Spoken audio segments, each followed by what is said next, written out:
Бергәләп янгындарга каршы Башкортостанда айрым катлам халык янгын искәртү корылмалары менән бушлай тәэмин ителә.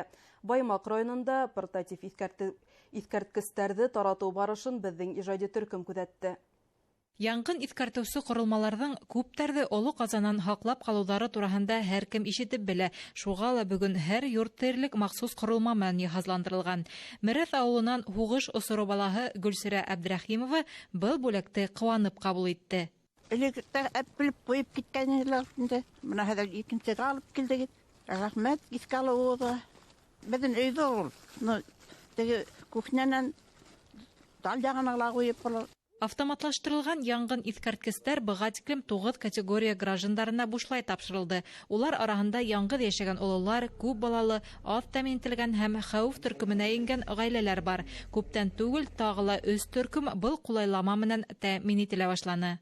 Янгын искәртүче корылмалар фаҗигаләрне булдырмау һәм уларны искәртүнең һөҗүмтәле ысулларының береһе. Республика буенча 2016 елдан алып автономлы корылма 602 кешенең гомерен янгандан коткарып кала. Шуларның 266-һы балалар. Башкортстан Республика башлыгы указына ярашлы 12 категория граждандары махсус корылмалар бушлай бирелә.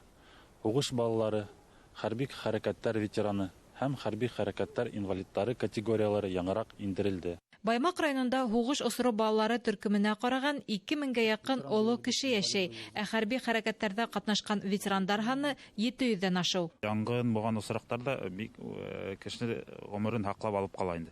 Шуга ветерандарга бу извещательләрне бирү өчен хөкүмәткә рәхмәт белдерәбез. Куер кирәк. Именно ул извещательләрне алыр өчен безнең районның противопожарный службасына мөрәҗәгать итәргә кирәк. Йортыңда ут сыгу ул олы каза, шуга ла янгыннарны искәртү хезмәте рейдтарда дәвам итә. Улар мейес һәм йылыту корылмалары менән файдалану кагыйдәләре хакында искәртә.